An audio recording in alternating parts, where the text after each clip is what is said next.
seras pas prêt, Dieu ne te fera pas monter. Genèse 49, verset 27.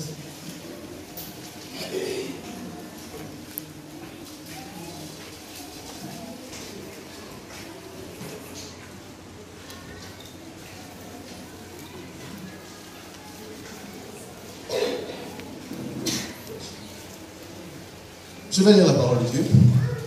Benjamin est un loup qui déchire le matin. Il dévore la proie et le soir, il partage le butin. Genèse 49, verset 27. Nous allons lire le verset qui suit. Genèse 49, verset 27. On part maintenant au verset 8. On remonte. Le verset 8 de ce même chapitre déclare ceci. Judas, tu recevras les hommages de tes frères. Ta main sera sur la nuque de tes ennemis. Les fils de ton père se prosterneront devant toi. Judas est un jeune lion. Tu reviens du carnage, mon fils. Il ploie les genoux.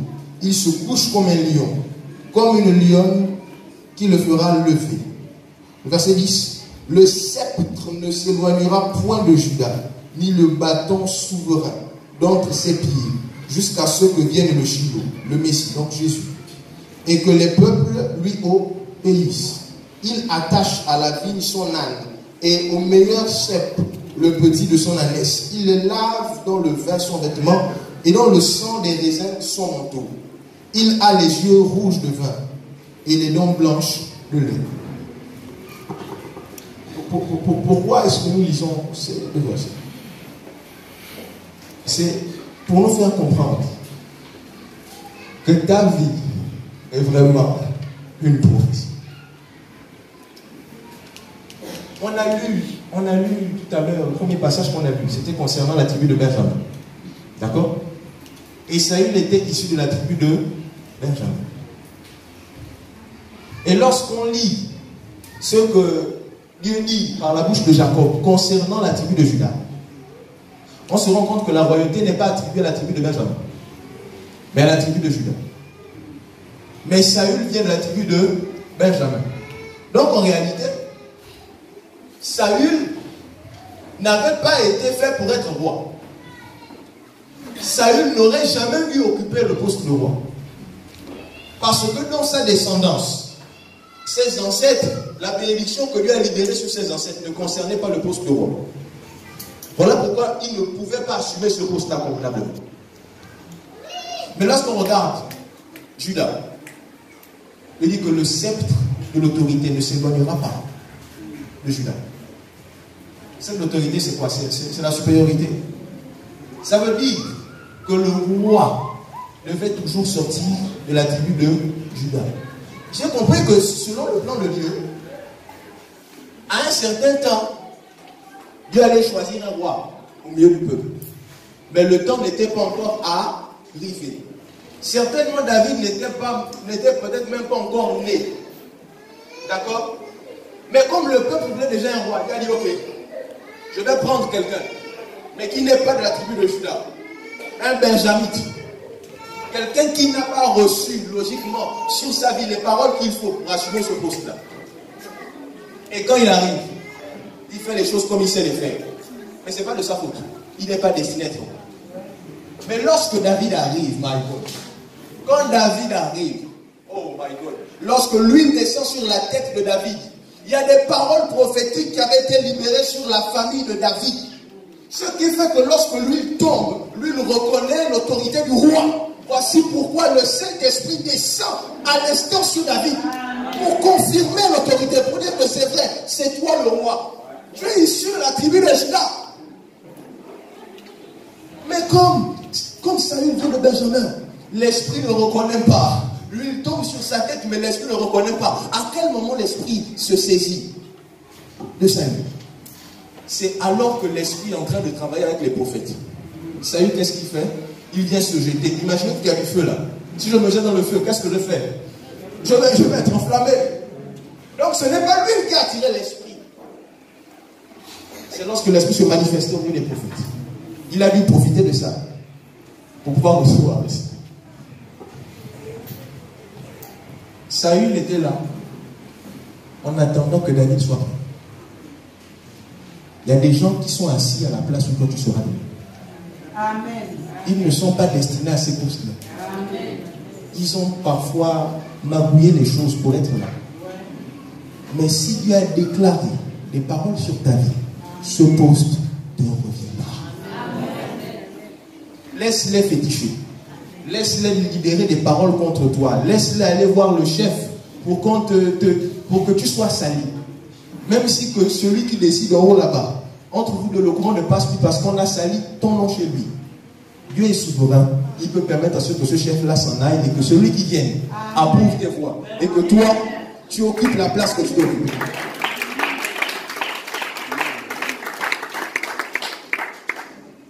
Là où tu es aujourd'hui, ce n'est pas là où tu vas finir. Dis à ton frère, tu es en phase de préparation. Tu es en phase de préparation. Pour quelque chose de plus grand. Ne néglige pas la phase de préparation. Ne la néglige pas. Plus la préparation prend du temps, plus tu acquiers de l'expérience pour le poste que tu vas assumer.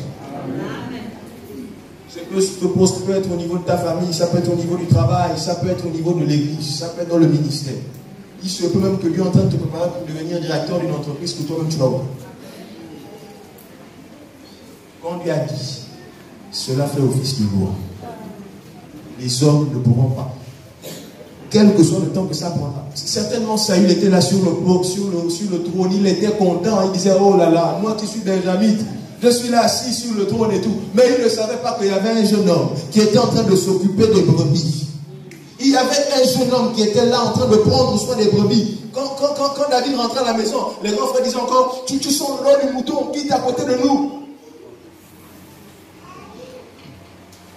David partait parfois, les matins, quand David arrivait, il disait, hey, non, vraiment, moi, je vais rester seulement ici, là.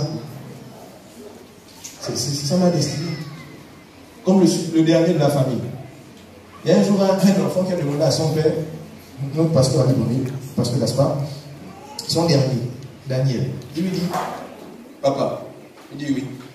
Est-ce que je serai pour toujours le petit frère de la haine? Il dit oui. Tu seras toujours le petit frère de la haine. Toute ta vie. Dieu sait pourquoi, dans cette famille, tu es né à cet endroit, à cette période. Accepte la place que Dieu t'a donnée. Ne cherche pas à être à la place des autres. Parce qu'il se peut que la gloire qui repose sur la place que Dieu t'a donnée soit supérieure à la gloire de celui que tu as. Reste à ta place. Reste attaché à Dieu. Fais bien ce qu'on te demande de faire. Lorsque l'heure sera arrivée, l'huile va couler sur ta tête. Tu n'auras pas besoin d'aller au milieu des prophètes, au prophétisme. L'Esprit de Dieu se saisira de toi et tu accompliras ce que tu devras.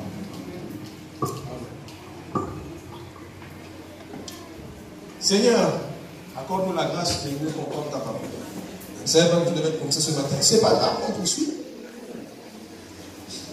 Le deuxième point,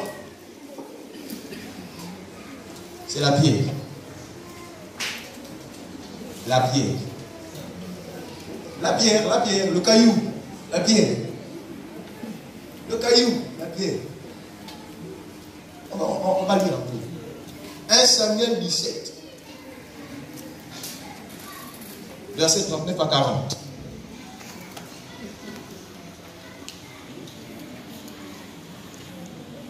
Quelqu'un a envie de lire toute l'histoire? On dirait que les gens ne veulent pas lire. Ah, bon. Allez-y lire à la maison. 1 Samuel 17, verset 39 à 40, j'ai lu la parole de Dieu. David saignit l'épée de Saül par-dessus ses amis et voulut marcher car il n'avait pas encore essayé. Mais il dit à Saül, je ne puis pas marcher avec cette armure. Je n'y suis pas accoutumé. Et il s'en débarrassa.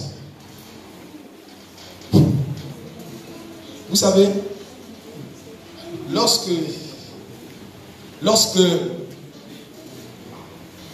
l'huile coule sur la tête de David et que l'Esprit de Dieu se saisit de David, quelques versets plus tard, on nous dit que l'Esprit de Dieu est quitté sur Saül.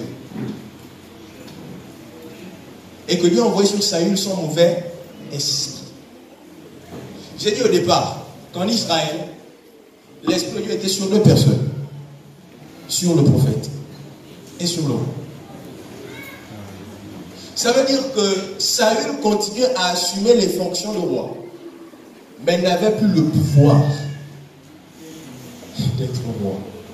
Ça veut dire que ses jours étaient comptés, ses heures sur le trône étaient comptées. L'esprit n'était plus sur lui.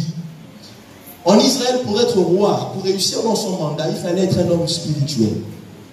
Chose que Saül n'était plus. Ce qui fait de nous des hommes spirituels, c'est l'Esprit de Dieu sur nous. Quand l'Esprit se retire, nous devenons aussi charnels que toutes les personnes qui nous entourent. Voici comment on arrive au combat. Et David dit à Saül que moi je veux aller combattre contre Goliath. Mais Saül dit à David, d'accord, il n'y a pas de souci. Prends mon armure, prends l'armure, prends l'épée, voilà comment est-ce que nous on va au combat. Il donne à David les techniques qu'il faut certainement. Parce que Saül c'était un homme de guerre, c'était pas n'importe qui, c'était un homme de guerre. Il avait remporté des batailles. Donc Saül avait l'habitude de remporter des combats. Et il avait les techniques qu'il utilisait. Et voilà comment il dit, voilà ce que tu dois prendre et tout, va l'affronter. Il a quelques petits conseils à l'enfant. Vas-y. David n'avait pas encore essayé de marcher avec l'armure, d'utiliser ce que Saül lui avait donné. Mais lorsque David, la Bible dit que lorsque David va commencer à marcher, David va sentir que ça c'est pas bon. David va sentir que ça c'est pas bon.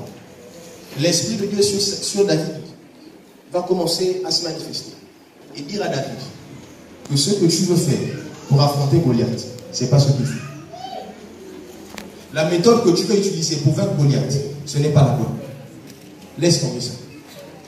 Saül n'était plus spirituel. Saül n'était plus dans l'esprit. Ça veut dire que les techniques de Saül n'étaient que des techniques charnelles. Lorsque tu es face à un combat, Dieu va te donner les techniques. Dieu va te donner les moyens à utiliser. Mais pour recevoir ces moyens-là, pour savoir ce que tu vas faire, il faut que l'Esprit de Dieu soit sur toi. Il faut que tu entendes la voix de l'Esprit. Avec Dieu, lorsqu'on va dans un combat, on ne fait pas comme on a fait hier, sinon on va échouer. Ce sont les charnels qui font comme ils ont l'habitude de faire. Avec Dieu, chaque jour, les techniques sont différentes. Vous savez, avec Dieu, la victoire est assurée. Mais la technique sera toujours différente. La victoire est habituelle. Mais la technique est inhabituelle. Dieu n'utilisera jamais les mêmes méthodes pour obtenir les victoires. Saül s'est rappelé, oui, le Seigneur m'avait utilisé à telle époque pour ça, c'est d'accord. Mon petit, comme tu crois, vas-y, prends ça. Certainement, ça va marcher. Homme charnel, attention, lorsque tu veux faire une chose, lorsque tu dois te mettre à combattre, lorsque tu dois affronter une situation, attention, n'écoute pas la voix de n'importe qui. Il se peut que celui que tu écoutes, c'est un homme charnel. L'esprit n'est plus sur lui. Si tu écoutes sa voix, tu vas aller au combat. Pas avec les directives de l'esprit, mais avec les directives de la chair. La chair ne sert de rien. Ce sera l'échec total. Et voici comment David étant convaincu que la technique que Saül est en train de lui donner, d'accord, il se débarrasse de ça. Et il se laisse conduire par l'esprit. Il se laisse conduire par l'esprit de Dieu. Il se laisse conduire par l'esprit de Dieu. Et nous allons lire cette partie vraiment très intéressante. Nous sommes toujours dans Samuel chapitre 17, à partir du verset 47 maintenant. Oh, le Seigneur est merveilleux. Et toute cette multitude saura que ce n'est ni par l'épée, c'est David qui parle, ni par la lance que l'Éternel sauve, car la victoire appartient à l'Éternel. Et il vous livrera entre nos mains. Aussitôt que le Philistin se mit en mouvement pour marcher au devant de David, David courut sur le champ de bataille à la rencontre du Philistin. Il mit sa main dans sa gibecière. Il y prit une pierre et la lança avec sa fronde. Il frappa le Philistin au front et la pierre s'enfonça dans le front du Philistin qui tomba le visage contre terre.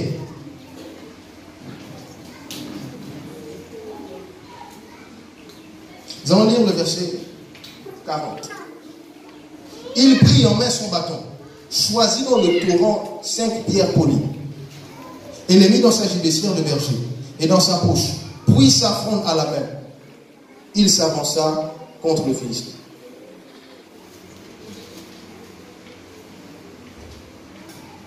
Voici comment David va à la rencontre du Philistin.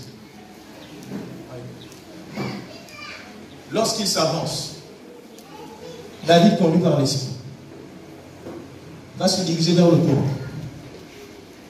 Le torrent qui est la source d'eau intarissable. La représentation des profondeurs de la parole de Dieu. Le rima. Il va se baisser. Je considère que si on veut ramasser des pierres dans le lot, on ne peut pas rester debout. David est obligé de fléchir afin de prendre. Lorsqu'on va au combat, si on veut être avec Dieu, on est obligé de se rapprocher de lui et de fléchir les genoux devant le Seigneur. Si tu veux gagner un combat, tu es obligé de t'attacher à Dieu. Tu ne peux pas gagner le combat si tu es rempli d'orgueil. Il faut que tu apprennes à te prosterner devant la présence de Dieu. C'est quand David se prosterne que l'Esprit lui dit, prends les pieds. Prends les pieds. Wow. Prends les pieds. Ces pieds vont jouer un rôle capital. Un rôle capital dans ce combat. Matthieu 21, verset 42. Matthieu 21, verset 42.